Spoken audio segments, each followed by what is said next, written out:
মাফালাং secret forest. জায়গাটা কিন্তু অনেক সুন্দর। এই যে ছোট ছোট ফুলের গাছ আছে, পাহাড়ি ফুল।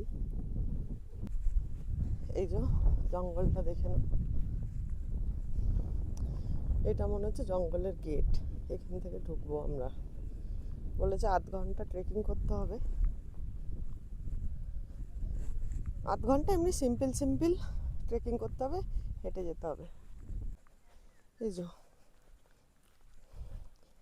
এই জায়গাটা ঢুকে তো কোনটা ভগবান তাও তো বুঝতে পারিনি ভাই। জঙ্গলে আমার যোগ ধরে নিয়েছে, যোগ ধরে নিয়েছে পায়ে। ঝিঝি পোকা ডাকছে, শুনতে পাচ্ছেন? হয়ে গেল আমাদের সিক্রেট ফরেস্ট দেখা। কিছু কিছু জিনিস আছে জানার, সেগুলো আমরা জানি, নতুন করে আর জানার সেরকম কিছু নেই।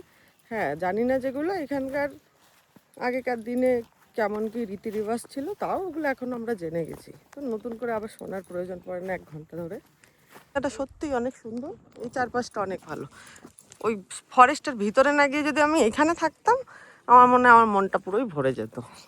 এই জায়গাটা অনেক সুন্দর, ঠিক আছে, কিন্তু লোকাল গাইড গিয়ে রুদ্রাক্ষ, তারপরে এরা অনেক অনেক জিনিসগুলো বিক্রি করে, সেগুলোর কথা বলছিল। জঙ্গলে ভিডিও করা বারণ ছিল, আমি অল্প অল্প করেছি, সবাই যেরকম করছিল। লাস্টে আমি কিছু ছবি অ্যাটাচ করে দিচ্ছি, ছবি তোলা অ্যালাউ আছে।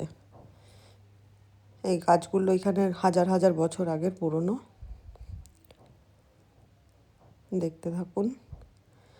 গাইড আমাদের পাতা দিয়ে এরকমভাবে একটা ছবি তুলে দিয়েছে।